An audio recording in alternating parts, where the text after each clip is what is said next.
দিকে কি দেখা গেল এটা?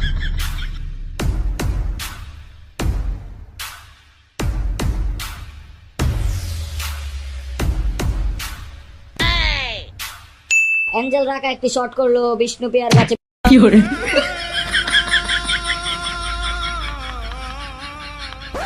বিষ্ণুপ্রিয়া তুমি ব্যথা পাওনি তো? বিষ্ণুপ্রিয়া ব্যথা পেয়েছো? কিন্তু দেখা গেল যে রেফারিকে কোনো পাত্তা না দিয়ে বিষ্ণুপ্রিয়া, তাদেরকে দেখে মনেই হচ্ছে না তারা যে ম্যাচ খেলতে এসেছে, তাদের যে ভালোবাসা, তাদের যে বন্ধন। অন্যদিকে দেখা যাচ্ছে লঙ্গি টিম আসছে। এখন তোমাদের টস দেওয়া হবে, ঠিক আছে? পয়সা আছে কি ওর কাছে? আচ্ছা থাক, আমি আগে থেকে জানতাম তোমার কাছে কোনো পয়সা থাকবে, এই জন্য আমি আগে থেকে তোমাদের জন্য রেডি করে নিচ্ছি। এই দেখো, গাতা আর হচ্ছে ওচা।